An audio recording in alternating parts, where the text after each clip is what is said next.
y alegro triste voy cantando. Muy buenos días, país. Aquí comienza el pase en modo burbuja, en este caso pase del día viernes, entre una mañana de estas y caballero de día. Muy buen día, Carlos Heller. Muy buen día, Marcos Citadini. Muy buen día. Buenos días. ¿Cómo va? Bien, muy bien. Acá arrancando esta jornada de viernes con solcito. Está lindo, ¿no? Algunas pocas nubecitas, pero va a estar despejado. Sí. Quizá tengamos un buen fin de semana. Espero que no llueva. ¿Por dónde quieren agarrar? Tengo un montón de datos de la economía y también tengo a Marcelo Bonelli. Ah, mira vos. Estamos en una rotonda. Donde usted quiera. ¿Puedo hacer una pregunta porque ayer estuvo, ya que terminamos con María Eugenia Vidal, el pretérito potencial, ayer María Eugenia Vidal dijo algo que estuvo muy replicado en todas las redes sociales, y es que el gobierno de Alberto Fernández tomó más deuda que el de Mauricio Macri. ¿Otra vez? ¿Quién dijo eso? María Eugenia Vidal. ¿Cómo fue? Repetime. Que el gobierno de Alberto Fernández tomó más deuda que el de Mauricio Macri. Dijo algo más, tomó más deuda en dólares que el de Mauricio Macri. Lo dijo. Y bueno, pero lo que pasa es que hay cuestiones que son mentirosos seriales. A ver, primero, otra vez, Duhovne, textual. El gobierno nuestro favorecido por la baja deuda que le había dejado el gobierno anterior, bajo el precepto de que no había un problema de solvencia. En 2015 la deuda externa era 13,9 del PBI. Sí. Llegó a 42,8 en 2019. Si vos me explicás cómo puede haber pasado eso, si tomamos la deuda total en dólares, porque a veces, a ver, acá, terminología, uno a veces confunde deuda externa con deuda total en dólares. Deuda externa es la deuda con los de afuera, pero hay deuda en dólares con los de afuera y también con los de adentro, porque se toma deuda en dólares local. Entonces, tomamos los dos rubros. La deuda externa, ya dijimos, 13,9, 42,8. Si tomamos la deuda total en dólares, con acreedores externos e internos, a fines de 2017, las obligaciones en dólares eran 38,9 del PBI. Recibimos en el 2018 44.800 millones de dólares y sin embargo el resultado de las reservas a fines de 2019 había caído 17.855 millones. Entonces, si tomo los ingresos del fondo y el negativo de lo que bajaron las reservas, la pérdida de reservas fue 63.000 millones. No hay con qué darle al dato, está en todos los documentos oficiales, esto es un dato oficial, etcétera. Estos muchachos son unos mentirosos seriales, porque también el expresidente... que ahora se mete en la campaña, ¿viste? Bueno, sí, por eso, lo adelanto ahora. Dijo, le dejamos a Alberto Fernández déficit cero. Dijo el otro día, entre las cosas que dijo. Que está en esta misma línea de lo que dice Vidal. Le dejamos a Alberto, textual, comillas, le dejamos a Alberto Fernández déficit cero. Bien. El déficit, el desequilibrio fiscal del 2019 fue 4,5 del PBI. 4,5 del PBI. ¿Saben cuánto fue el déficit fiscal del último año de Cristina? ¿Cuánto? 3,8 del PBI. ¿Saben cuál es la magia? La magia es que efectivamente en la gestión de Macri se bajó el déficit primario, porque se bajaron los gastos de salud, de educación, de ciencia y tecnología, los sueldos de los maestros, la lista es interminable. Claro. Pero todo eso fue a parar a intereses, que para ellos, viste, que por eso ellos siempre hablan de déficit primario. Sí. Porque no quieren hablar de intereses, porque ahí quedan al descubierto. Claro. El déficit fiscal es la suma del déficit primario más el déficit financiero. Cuando un país tiene la deuda que tiene la Argentina, el peso del déficit financiero es enorme. Claro. Hoy el déficit fiscal global baja, ayer lo decíamos, porque en la renegociación de la deuda con los privados se ahorra 2 puntos del PBI, que son los 2 puntos del PBI que se suman para invertir en infraestructura. Entonces, ¿qué hizo el gobierno de Macri? Bajó el gasto primario, es decir, el que tiene que ver con la vida de la gente, y aumentó el gasto financiero, es decir, el que tiene que ver con el endeudamiento. Hermoso, un país divino. Ese. Entonces él dice, primero miente, dice, le dejamos 0, dejó 4,5. Pero lo que es cierto que bajaron el déficit primario, pero subió más lo de intereses que lo que bajaron del déficit primario, con lo cual el consolidado, en vez de 3,8 que era cuando se fue Cristina, pasó a 4,5 cuando se fue Macri. ¿Se entendió? Claro. Perfecto. Bueno, entonces eso... Ahora, los tipos salen a mentir descaradamente. Salen a mentir descaradamente. Te di los 2 datos de la fuga que preguntaba Marcos y de el tema fiscal que anda cacareando el expresidente por ahí. Te comento una cosa, a mí me parece que Macri se involucra en la campaña, entre otras cosas porque alguien tiene que defender lo que él hizo. O sea, él consiguió 40 puntos porcentuales después de todo el desastre que hizo. Y los que tenía hasta ahora... Yo tengo una duda de si él consiguió 40 puntos porcentuales. Yo creo que por eso aumenta los votos. Él sacó 30 puntos, o 28, no me acuerdo cuánto sacó. En la primera vuelta que actuó como segunda, junta el voto en contra porque quedan 2 candidatos, y entonces en realidad no lo votan a él, sino que son los que votaron contra nosotros.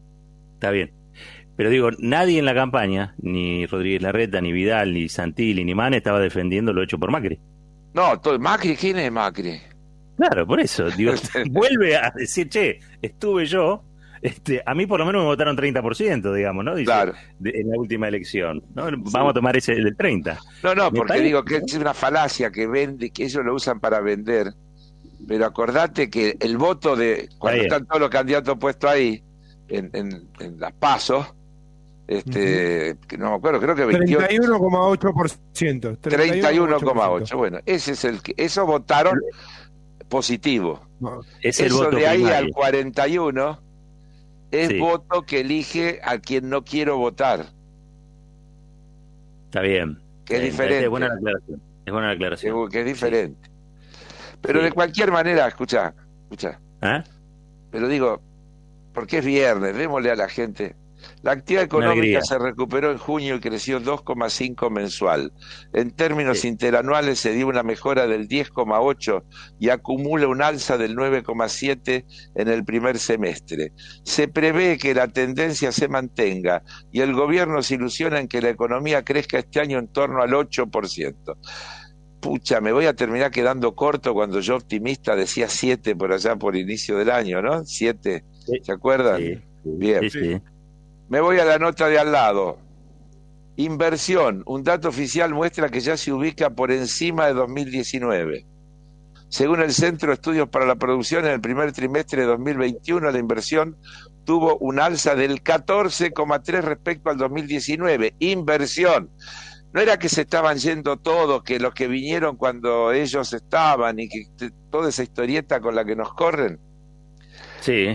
Me corre una nota más. El comercio exterior de julio dejó un superávit de 1.537 millones. El saldo en lo que va del año a favor entre exportaciones y importaciones, 8.310 millones. Son todos buenos datos que hablan de un proceso de recuperación desde el infierno. Es decir, esto no quiere decir que bien que estamos. Esto quiere decir que el rumbo en el que vamos está bien. Esto es lo que quiere decir. Que las medidas que están planteadas van dando sus resultados. Y que en la medida en que, como dijimos hasta aburrirnos, si crece la demanda porque mejora el ingreso, crece el consumo, y si crece el consumo, los empresarios invierten. Porque los empresarios no invierten porque tienen un gobierno amigo que les dice que los va a tratar bien. invierten si tienen negocio, y negocio tienen cuando le pueden vender a alguien lo que producen. Bueno, de hecho, la famosa lluvia de inversiones no llegó nunca. Por eso te lo estoy diciendo. Sí, sí. Por eso mismo te lo estoy diciendo. Uh-huh. Entonces, realmente, estos muchachos, vos sé que estuve preparando, ¿no? Así un repaso de todas las cosas que hicieron. Uno ya se olvida. Pero, ¿te acordás del déficit cero? Sí. Bueno, no funcionó. No. ¿Qué más? ¿Vos te acordás cuando nos hablaron de metas de inflación? Sí. No funcionó. Tampoco. No funcionó. Bueno, de la lluvia de inversiones ya hablamos. No llovió. De pobreza cero, mejor no lo toquemos. Sí. Mejor no lo toquemos. De que al dólar no era un problema y lo controlábamos de taquito, mejor miremos para otro lado. ¿Sí? Sí. ¿Cuál fue la buena?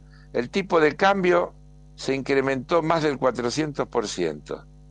La inflación estuvo en el orden del 300% en los 4 años.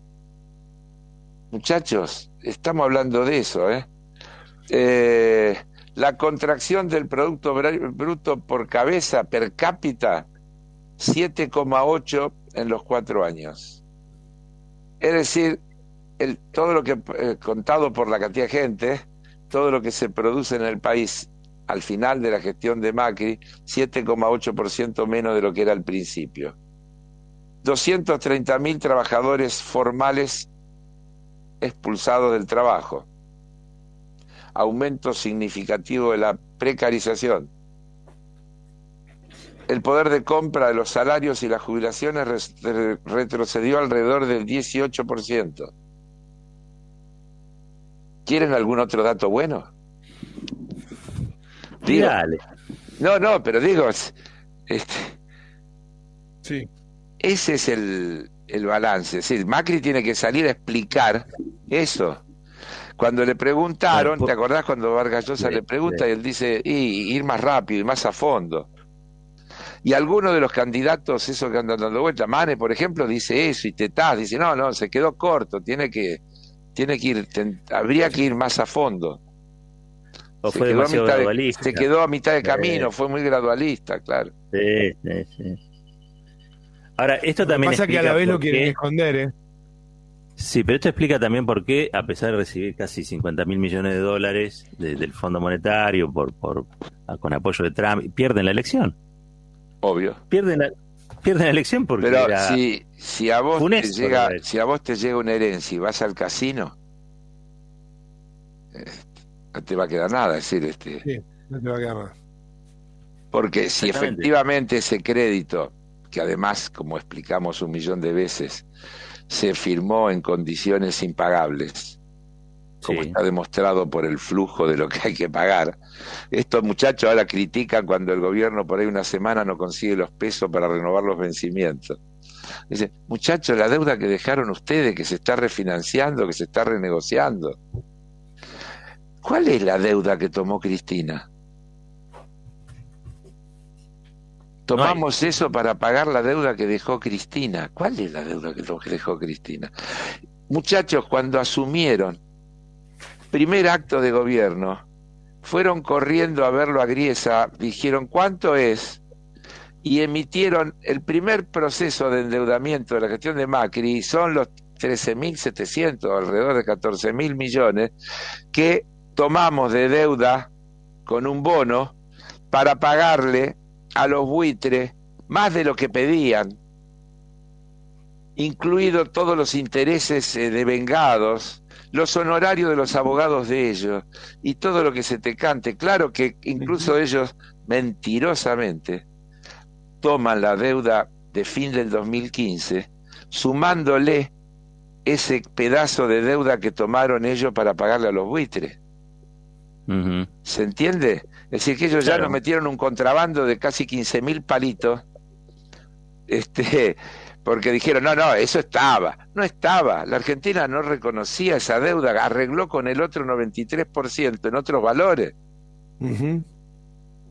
Y es claro que había presiones, pero como dijo el otro día la vicepresidenta, para salir de esta situación hace falta gente, tanto en el Poder Ejecutivo como en el Legislativo, que se banque las presiones. ¿O vos creés que el Poder Económico te va a decir, por acá, venga por acá, hágalo, tranquilo, nosotros miramos, y si nos afecta no importa, porque ustedes son legítimamente los que tienen que gobernar, así que... No, te van a hacer todo lo que puedan para que te vaya mal. Claro. Y te van a poner... Cuando el otro día... Dale. Perdón, no, te decía, Carlos, cuando el otro día Cristina en Avellaneda dijo, el poder no se cuestiona a sí mismo, cuestiona al pueblo. Claro. Podía estar hablando de una situación de ahora, pero estaba hablando de algo más general que tiene que ver con esto, ¿no? Te van a buscar todas las maneras de horadarte, para que no avances en cualquier cosa que toque sus intereses. Cuando vos tenés gente que defendió que el Poder Ejecutivo, por un DNU, modificó una ley para posibilitar que sus familiares puedan blanquear la guita, y después querés poner eso comparado con una foto, ¿qué querés que te diga yo? Porque no hay dimensión de las cosas.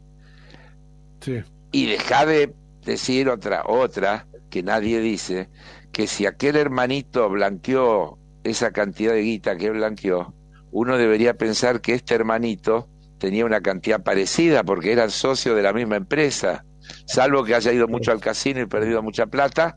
Uno debería pensar que el hermanito mayor la dejó afuera, en algún lado la tiene, ¿no? Porque o que una parte no había negocios de Gianfranco Macri distintos que lo de Mauricio Macri. No había negocios distintos. Digo, desde luego, cuando uno se entera de los manejos del llamado fideicomiso ciego, que no era ciego, sino que miraba para otro lado. Sí. Y dice, ¿cómo pueden estos tipos? Porque, ¿cómo pueden estos tipos hablar?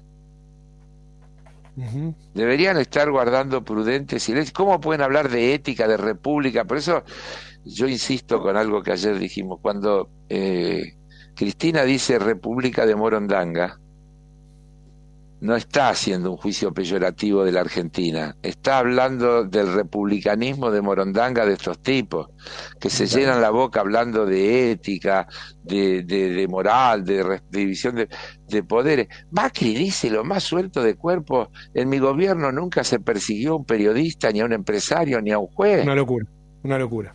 Y lo dice, pero ¿viste con qué frescura lo dice? Claro. Tranquilito, lo dice como... Lo que pasa es que hay un basamento que está directamente relacionado con todo lo que estamos mencionando. Cuando Marcos Peña, cuando Marcos Peña, estoy de acuerdo, pero cuando Marcos Peña dice se terminó la guerra contra el periodismo, lo dice en el mismo momento en el que está firmando la derogación de los 2 artículos de la Ley de Servicio de Comunicación Audiovisual que le imponían a Clarín no seguir teniendo posición dominante.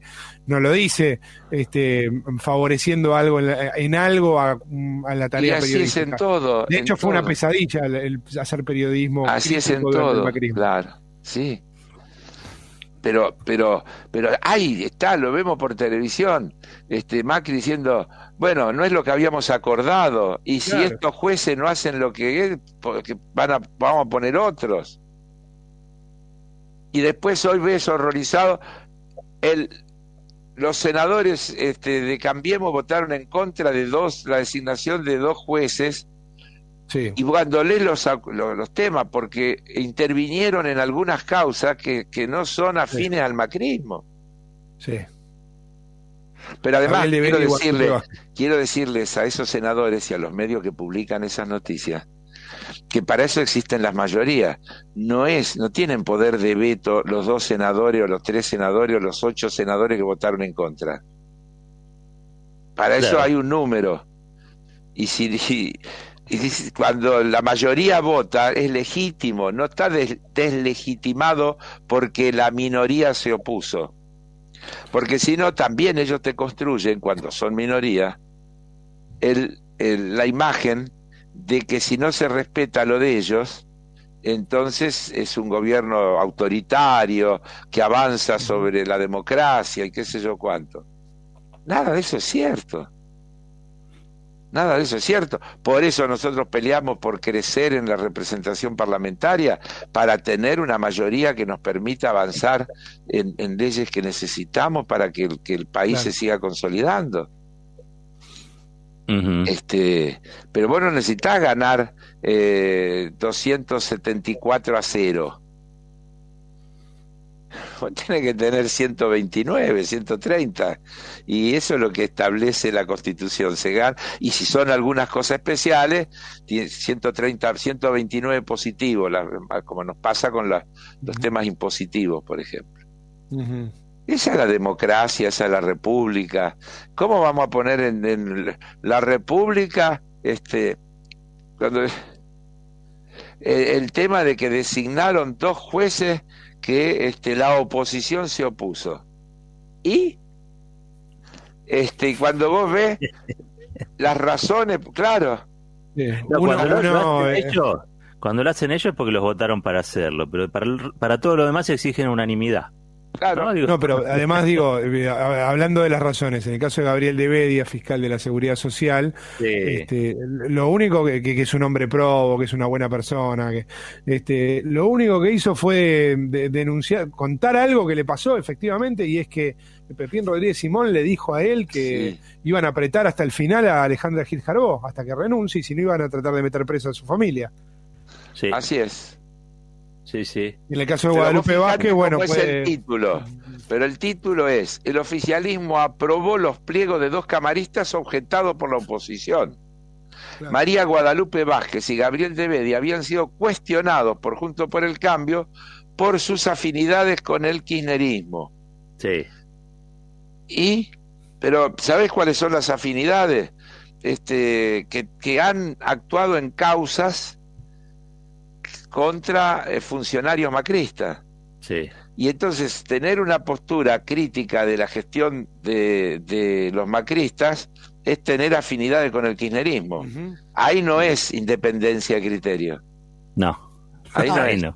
Es un laberinto antidemocrático eso. Hola, no te veo. El sol no me deja ver. Tengo un sol que no veo la pantalla. ¿Cómo va? Sí, te decía que es un laberinto antidemocrático eso. Absolutamente antidemocrático. Absolutamente. Pero bueno, por eso digo, porque algunos quieren, y he visto algún editorial, decir que Cristina habló despectivamente de la República. Cristina habló despectivamente del republicanismo trucho de estos tipos. Sí. No de la República. Cuando dice republicano de Morondanga, se está refiriendo a la manera de proceder de estos personajes siniestros. Sí. Sí, Morondanga es como un sinónimo de Macondo. Sí. Truchos son, claro, sí. Pero no es un juicio al país, no es un país de Morondanga. No, tenés que ser bobo para entender eso. Claro. Era muy claro el sentido. Hay algunos que son bobos y otros que son malintencionados. Millones, Carlos. Claro, que son malintencionados. Pepín Rodríguez Simón sigue prófugo, ¿no? El alter ego de Macri. Pero es un perseguido político, no es un... Claro, porque ¿cómo lo presentan a Pepín? ¿En serio te digo? Claro, tiene algo de Mandela, Pepín. Claro, es casi Mandela. Sí, yo no me Mandela. La misma oración a Mandela y a Pepín. Claro. Sí, así es en la República de Morondanga. Claro, está prófugo. No está prófugo. Es un perseguido que pidió asilo político. Asilo político pidió. Sí. Y le trajo un problemón a Uruguay, porque ahí el gobierno uruguayo fue inteligente y se lo pasó a la justicia, que decida la justicia. Claro. Porque le traía un problema. Se desligó del problema político, sí. A nosotros nos parece un delirio, pero es una estrategia geopolítica, Porque atrás de eso en España, por ejemplo, hay gente trabajando sobre esa idea de que acá hay persecución política ahora. Bueno, por eso creo que lo comentamos hace unos días. Y mirando los medios y la presencia que tienen en los medios, vos te das cuenta que están perseguidísimos. Sí. Están perseguidos por los canales para llevarlos a los programas. No los dejan salir. No los dejan salir, están ahí adentro. De carpinchos les impide el movimiento. Están ahí adentro todo el día. No los dejan, como en una suerte de cárcel mediática. Sí, ¿quién pudiera estar perseguido así, no? Para un proyecto político, para que quiere trabajar. Bueno. Pero bueno, yo creo que en la elección esto va a quedar reflejado. Me parece que va a quedar reflejado.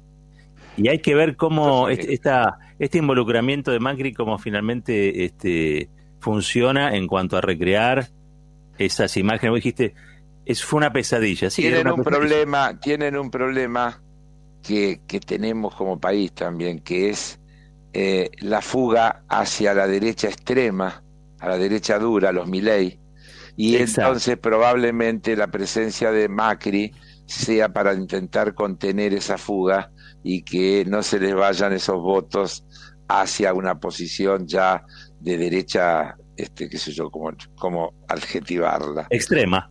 Sí. De ultraderecha. No, de ultraderecha y con características fascistoides, ¿no? Porque cuando voy a quemar el Banco Central, los voy a sacar a patadas en el culo, qué sé yo cuánto, no sé cuánta diferencia hay con las cosas con las que los Le Pen y algunos otros personajes han hecho campaña en el mundo.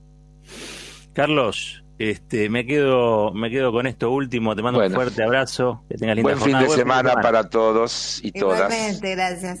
8:30, nos vamos a las noticias. Gracias, Marquitos. Nos vemos. Chao a todos. Chao, Sandra. Chao, lunes. Buen fin de para vos también. Nos vamos a las noticias de 8:30. Cuando regresamos, Caballero de Día recargado hoy, día viernes, con música francesa. Viene con todo.